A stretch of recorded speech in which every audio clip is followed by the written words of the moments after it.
London, in the summer of 1858, was the wealthiest city the world had ever seen. It was the beating heart of an empire that stretched across every time zone, a miracle of Victorian engineering and financial might. But as the sun rose on the morning of June 11th, the city didn't wake to the sound of industry. It woke to a silence born of pure, physical repulsion. The heat had been building for weeks, an unseasonable, suffocating weight that sat over the Thames. The river, which for centuries had been the city's lifeblood, had finally transformed into something else entirely. It was no longer a body of water. Records from the time describe it as a thick, black, fermenting tide of human waste and industrial chemicals. And on that morning, the temperature hit a threshold that triggered a biological chain reaction. The smell, known to history as the Great Stink, didn't just drift, it invaded. It was a physical presence that could be felt in the back of the throat, a miasma so potent it brought the most powerful government on earth to its knees in a matter of days. But as we look back through the archival records and the frantic letters of those who lived through it, a strange inconsistency begins to emerge. For years, the city's leading minds had debated how to fix the crumbling infrastructure of London, paralyzed by bureaucratic infighting and scientific disagreement. Yet, within a window of time so brief it defies the era's standard for legislative speed, the crisis didn't just peak, it seemingly vanished from the political agenda. What happened in the corridors of power during those 2 weeks remains a subject of quiet debate among historians. Because while the engineering solution is well documented, the reason the resistance to it evaporated almost overnight is far less clear. To understand the paralysis of 1858, we have to look at the maps of London from the decades prior. If you look closely at these hand-drawn surveys, you can see a city that was effectively a biological time bomb. For centuries, Londoners had relied on individual cesspools, deep, brick-lined pits beneath their floorboards. By the 1840s, there were an estimated 200,000 of them. But with the invention of the flush toilet, these pits began to overflow. The solution at the time seemed logical. Connect the house drains to the existing rainwater street sewers. But these street sewers weren't designed for waste. They were designed for rain. And they all led to one place, the Thames. In a desperate attempt to clean the individual homes of the wealthy, the authorities had inadvertently turned the river into an open, tidal sewer that ran through the very center of the city. By the mid-1850s, the river was dead. The fish were gone. The water was a pale, opaque brown. Yet, despite the rising death tolls from cholera, which many believed was carried by the smell itself, nothing was done. The government was locked in a cycle of sanitary inertia. Every proposal for a new sewer system was met with a wall of objections over cost, engineering feasibility, and local jurisdiction. And that's when the weather began to shift. The summer of 1858 brought a heat wave that cracked the very pavement of Piccadilly. As the water level of the Thames dropped, miles of fermenting mud were exposed to the direct sun. The reaction was immediate. The smell was so intense that it allegedly caused people to faint in the streets blocks away from the riverbanks. In the archives of the House of Commons, there are accounts of the frantic efforts to keep the government functioning. Workers were seen soaking the heavy curtains of Parliament in chloride of lime, a desperate attempt to chemically neutralize the air so the members of the cabinet could breathe. It didn't work. The smell permeated the stone walls, the wool rugs, and the very tea the politicians drank. Benjamin Disraeli, the Chancellor of the Exchequer, was seen fleeing the library with a handkerchief pressed to his face, describing the river as a Stygian pool, reeking with ineffable and unbearable horror. The city was paralyzed. Business stopped. The law courts considered moving to the countryside. For the first time in history, the elite of London couldn't escape the consequences of the poverty that lay just outside their doors. But while the physical symptoms of the crisis were undeniable, the legislative response was where things began to take an unusual turn. For nearly 11 years, a man named Joseph Bazalgette, the chief engineer of the Metropolitan Board of Works, had been submitting plans for a massive, city-wide intercepting sewer system. His designs were masterful miles of underground brick tunnels that would catch the waste before it reached the river and carry it far to the east, out toward the sea. But for 11 years, his plans were rejected. They were too expensive. They were too ambitious. They were, according to his critics, engineering fantasies. Yet, on June 15th, 1858, something changed. The atmosphere in Parliament shifted from debate to a state of near-total capitulation. It wasn't just the smell. There was a sense of sudden, urgent consensus that felt out of step with the years of stubborn resistance that had preceded it. Some historians believe that a specific, undocumented meeting may have taken place, or perhaps a realization about the true nature of the disease spreading through the city had finally taken hold in secret. Whatever the cause, the speed was unprecedented. A bill was drafted, debated, and passed in just 18 days. It granted Bazalgette £3 million, an astronomical sum at the time, and gave him nearly total power to dig up the streets of London. But as the first shovels hit the ground, the Great Stink itself began to behave in a way that contemporary observers found difficult to explain. Within weeks of the bill being passed, before a single mile of the new sewer system had been completed, the crisis seemed to lose its grip on the public consciousness. The smell remained, the heat continued, but the paralysis vanished.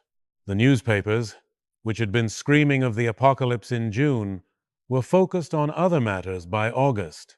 This abrupt transition from existential threat to a mere engineering project is one of the more curious footnotes of the era.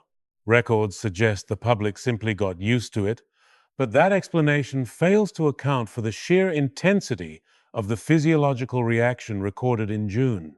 There is no clear consensus on why the panic subsided so quickly when the physical conditions of the river wouldn't actually improve for another 7 years. What we do know is that Bazalgette began a project that would redefine the modern city. He wasn't just building sewers. He was performing major surgery on the largest metropolis on Earth without anesthesia. He had to navigate a labyrinth of existing gas pipes, water mains, and underground rail lines that were just beginning to be imagined. Visual records of the construction show a scale of work that feels modern even by today's standards. Thousands of men in flat caps, working by candlelight in massive brick cathedrals 30 feet below the surface. They used 318 million bricks and 880,000 cubic yards of concrete. It was a subterranean world that most Londoners would never see, a hidden monument to the crisis that had almost broken the city. But as Bazalgette's men dug deeper into the London clay, they began to find things that weren't on any map. They encountered ancient, forgotten waterways, the Fleet, the Tyburn, the Walbrook rivers that had been buried and turned into sewers centuries ago. These lost rivers were still flowing, hidden beneath the feet of millions, and they were more contaminated than anyone had realized. It was during these early stages of digging that a series of localized incidents began to occur: minor collapses, strange pockets of gas, and reports of ancient foulness that went beyond the typical smell of waste. These incidents were downplayed in the official reports to the Board of Works, but they hint at a complexity to the London soil that the engineers hadn't anticipated. And that's when the narrative of the Great Stink begins to shift from a story of engineering to a story of something much more atmospheric. Because while the sewers were being built to save the city from the smell, a new question began to circulate in the medical community. If the miasma, the smell itself, was what caused cholera, as most people believed, then why were the people working in the sewers, surrounded by the most concentrated stench in the city, not dying in the same numbers as those living in the clean houses above. This observation would eventually lead to a revolution in how we understand disease. But in 1858, it was a terrifying anomaly. It suggested that the enemy wasn't the smell, but something invisible, something they were drinking without knowing. And if that was true, then even Bazalgette's massive system might not be enough to stop the dying. The medical establishment of 1858 was almost entirely unified in its belief in miasma. They believed that disease was a ghost, a poisonous vapor that rose from decaying matter and infected anyone who inhaled it. To the Victorian mind, the smell was the disease. This is why the Great Stink was treated not just as a nuisance, but as a biological assault. If you could smell the river, you were already being poisoned. But as Joseph Bazalgette's army of workers descended into the muck, a quiet, scholarly man named Dr. John Snow was looking at the city through a very different lens. 4 years earlier, during a localized cholera outbreak in Soho, Snow had mapped the deaths and traced them back not to the air, but to a single water pump on Broad Street. He had famously removed the handle of the pump, and the deaths stopped. Snow's conclusion was revolutionary. Cholera wasn't in the air, it was in the water. Yet, in the summer of 1858, as Parliament choked on the fumes of the Thames, Snow's findings were largely dismissed. The medical elite called his waterborne theory peculiar and unproven. They found it much more comforting to believe in a phantom in the air than in the terrifying reality that their drinking water was essentially diluted sewage. Records from the Board of Health suggest a deep-seated psychological resistance to Snow's ideas. To accept them would mean admitting that the city's entire water infrastructure, owned by powerful private companies, was a delivery system for death.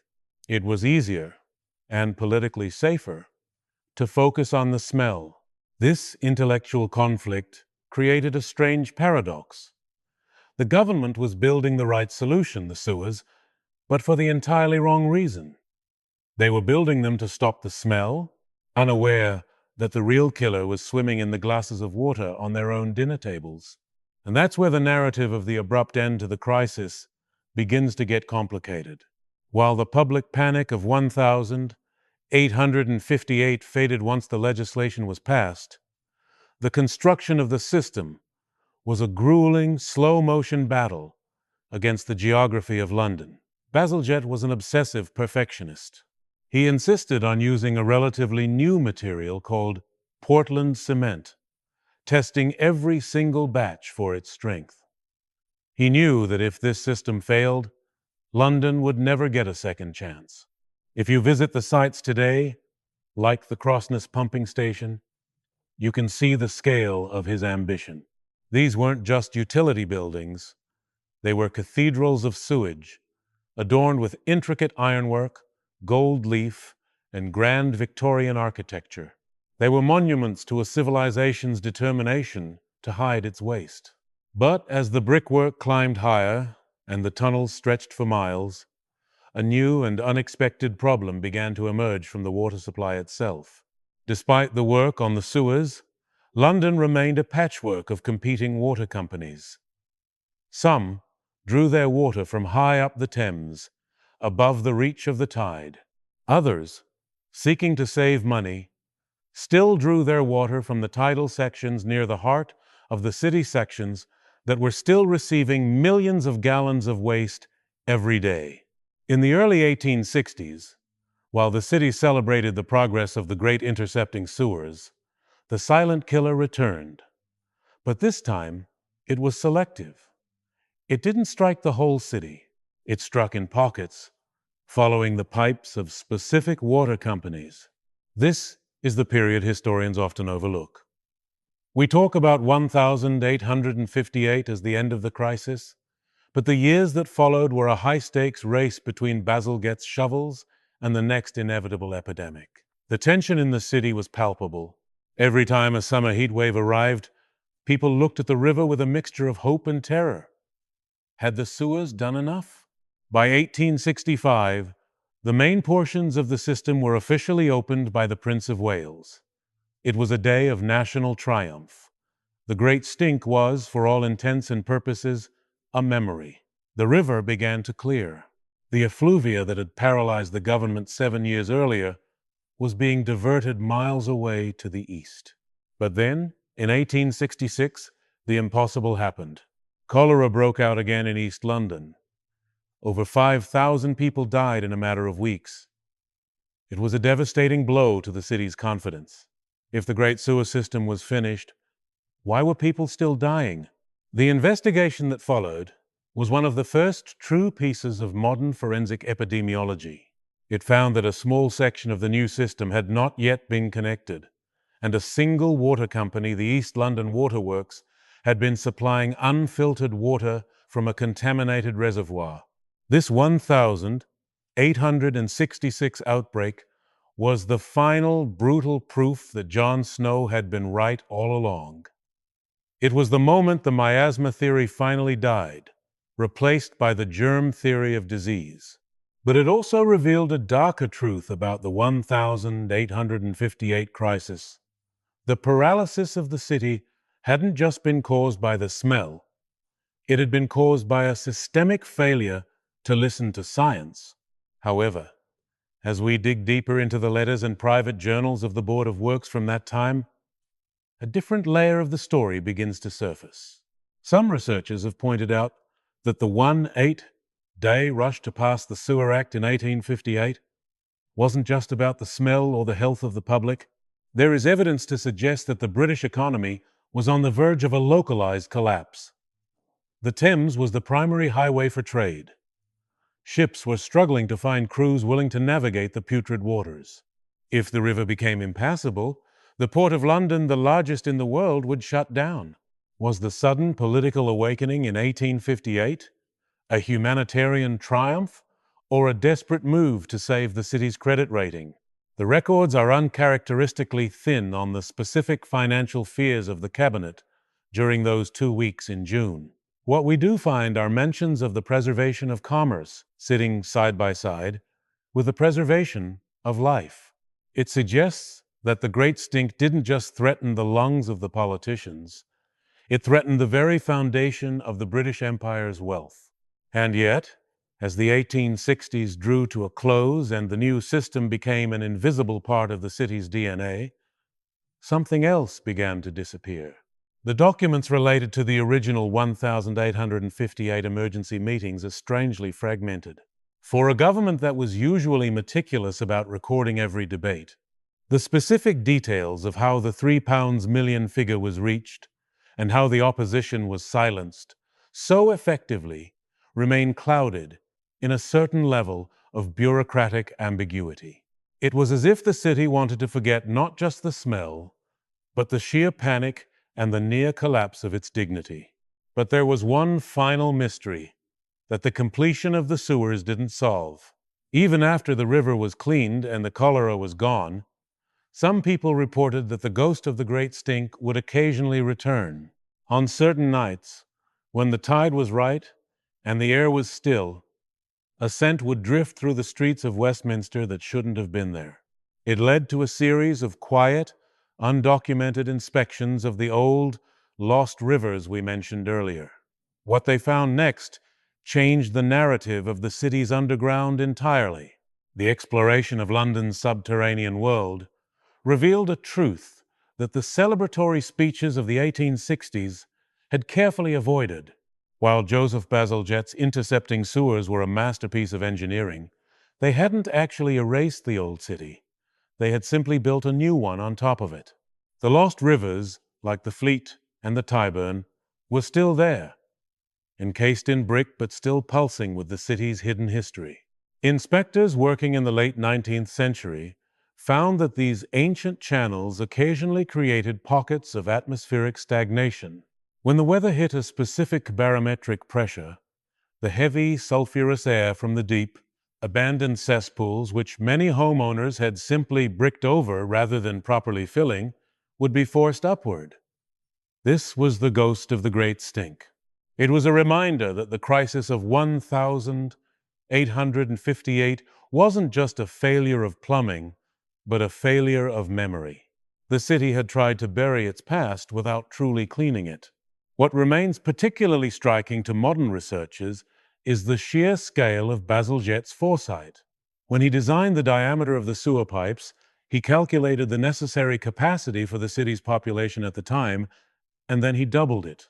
He remarked that they were only doing this once, and they had to account for the unforeseen. Because of this decision, his 19th century brick tunnels have served London for over 150 years. But some historians wonder if there was more to his insistence on such massive over-engineering. Records suggest that Bazalgette was privately concerned that the city's growth was accelerating at a rate the government refused to admit. By building for a future population of 4.5 million at a time, when only 2.5 million lived there, he was essentially forcing the government to fund a future they weren't yet willing to acknowledge. But that wasn't the strangest part of the system's legacy. As the construction moved toward the riverbanks, it became clear that the sewers required a massive structural change to the city's geography. This led to the creation of the Victoria, Albert, and Chelsea embankments. Thousands of tons of granite were used to narrow the river and create new land. This was marketed to the public as a grand civic improvement, a way to give Londoners beautiful riverside promenades and garden spaces. However, beneath those beautiful gardens and granite walls lay the true purpose: the massive interceptor pipes. The embankment was a mask. It was a multi-layered architectural lie that used the beauty of the Victorian Renaissance to hide the reality of the city's waste. Some scholars argue that the abrupt end to the crisis in the public mind was a direct result of this visual rebranding. Once the foul mud was covered in granite and topped with trees, the psychological trauma of the Great Stink was effectively cured, even before the water was fully safe. There is, however, a detail in the financial ledgers of the Metropolitan Board of Works that continues to raise questions. During the height of the construction, there are several large payments made for emergency diversions and unspecified subterranean clearances that don't align with the known maps of the sewer routes. Some researchers believe these payments might point to a secret effort to clear out the hundreds of forgotten medieval vaults and plague pits that the workers kept accidentally breaching. There is no clear consensus on how many of these sites were encountered, but the silence in the official reports is notable. What they found in the deep clay of London remnants of the city's darkest centuries was perhaps too disruptive to the Victorian narrative of progress and enlightenment. And that's when the modern re-examination of the 1858 system takes an even more curious turn. In the early 21st century, engineers began to realize that Bazalgette's perfect system was finally reaching its breaking point. Despite his doubling of the capacity, the modern city of 9 million people, combined with the fact that London's Victorian streets are now almost entirely paved over, means that even a light rain can overwhelm the system. When this happens, the overflow valves, the same ones Bazalgette designed as an emergency measure, open. Once again, the waste of London flows directly into the Thames. This has led to the construction of the Thames Tideway Tunnel, often called the Super Sewer. It is a multi-billion-dollar project, a massive tunnel the width of 3 double-decker buses running 25 miles through the heart of the city. As engineers began digging this new tunnel, they found themselves following the exact same footpaths as Bazalgette's men in 1858. But as they excavated, they discovered something that the 19th century records had failed to mention.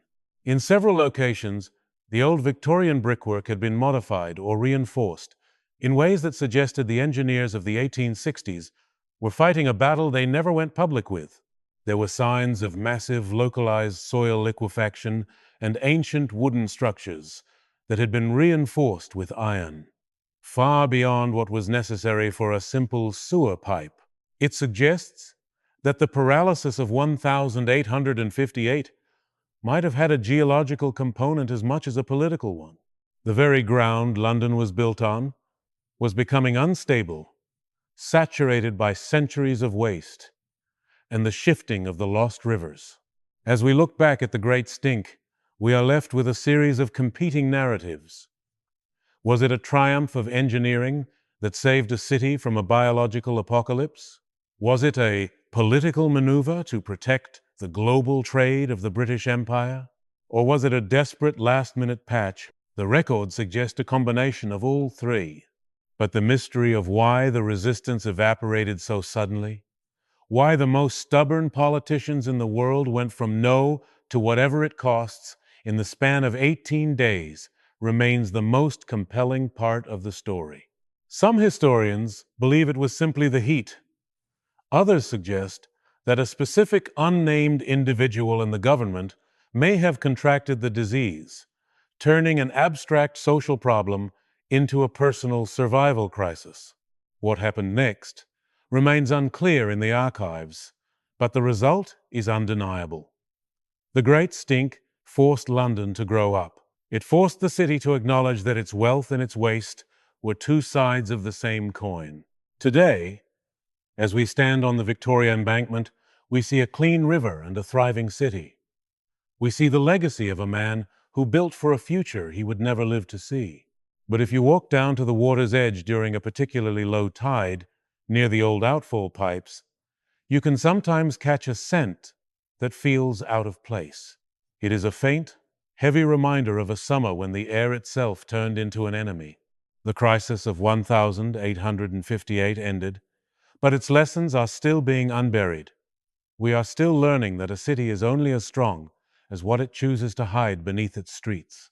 Whether we are looking at the brick cathedrals of Joseph Bazalgette or the high-tech concrete of the super sewer, we are still engaged in the same fundamental struggle.